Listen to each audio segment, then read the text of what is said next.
Hi po mga kalola, tara samahan niyo po ako magluto. Magluluto po ako ngayon ng butter shrimp dahil ito naman po nung nakaraan pa po nire-request lagi ng youngest kong apo. Ayan nga po, ito nilinisan ko na nga po yung ating hipon, tinanggalan ko po ng dumi. Alam niyo yun, doon sa likod yung sinusungkit, diba? Ayan na nga po. Matapos nga po natin sungkitan isa-isa ng dumi doon sa may likod niya. Ayan na nga po, hinugasan natin mabuti. Ayan, kailangan po natin siyang banlawan na mabuti hanggang sa maglinaw yung tubig niya. Ayan na nga po. Matapos nga po ating hugasan, ay atin nga po nilagyan ng konting asin. Ayan. At ito nga po, nag-ready na po ako ng bawang. Ayan po yung ating garlic. Ayan. Bali po, nagbalat po ako dyan ng 2 buong bawang. Kasi po, syempre, mas masarap po yung maraming bawang. Siguro nga po, kulang pa yan eh. Pero yun lang po. 2 bawang lang po yung aking ginamit dyan. Ayan. Ito nga po pala ay para sa pananghalian namin. Ayan, pananghalian po naming ulam yan. Ayan, matapos nga po natin magpitpit po ng bawang at magtanggal ng balat. Ayan na nga po at atin nga po pinino na yung ating bawang. Ayan, at ito nga po ready ng ating mga sangkap na gagamitin. Ayan, syempre hindi po nawawala ang butter. Syempre po, tinawag natin butter shrimp. Ayan nga po, naglagay nga po pala ako ng butter. Mga 3/4 po yung ginamit ko. Ayan. O, diba parang ang dami niya masyado. Pero okay lang po yan. Maganda po talaga. Ay, marami siya. Dapat nga po nilahat ko na lang. At ayan nga po, kasunod po, nilagay ko na po yung ating bawang. Ayan. At ayan nga po, mabilis lang naman maluto yung bawang. Kaya ito nga po, inihalo na po natin yung ating hipon.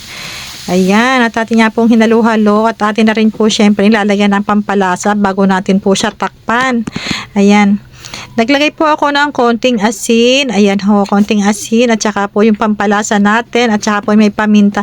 Alam niyo yung pampalasa na yun, ayun po yung galing Japan na parang magic sarap pero hindi magic sarap sa atin. Ayun, oh. Ayan nga po, matapos nung tinakpan na po natin. Ayan, at ayan, nakita nyo naman. Ayan, oh, mukhang luto na.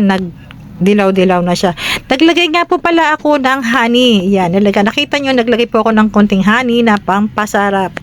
Ayan, at ayan, tinakpan lang po ulit natin para maluto pong mabuti. Ang ating hipon, at ayan na nga po, kita nyo, lutong-luto na siya. Kaya nga po ito, atin na nga po sinandok. Ayan. O, diba? Paningin pa lang, tingin pa lang, ang sarap-sarap na po ng ating butter shrimp. Ayan, o, diba? Ayan, o, diba? Ganun lang po kasimple magluto. Walang maraming ricado. Bawang lang at butter. O, paminta lang po at konting asin na nilagyan ko nga po ng honey. Ayan, ready to serve na po ang ating butter shrimp. Ayan, let's eat na po. Let's eat na. Ayan, thank you po for watching. God bless you all. Ito nga po, may pan-dessert din tayong mangga. O, diba? Dahil uso po ang mangga hanggang ngayon. Oh, ayan. So, yummy, yummy. Tara na, kain na na. Ayan. Ay, ito nga po pala yung youngest kong apo na nag-request po niyang butter shrimp. Lagi niya sinasabi, pagluto ko daw po siya. Ayan na. Oh, ayan. Favorite niya yan. Ayan. Ayan. Meron niya po pala akong adobong bangus. Ayan. Alam niyo yun. Ang sarap po niyan, luto ko sa bangus na yan. Ayan po. Oh, sarap niya, diba? Ayan. Thank you po for watching. God bless you all. Love, love, love.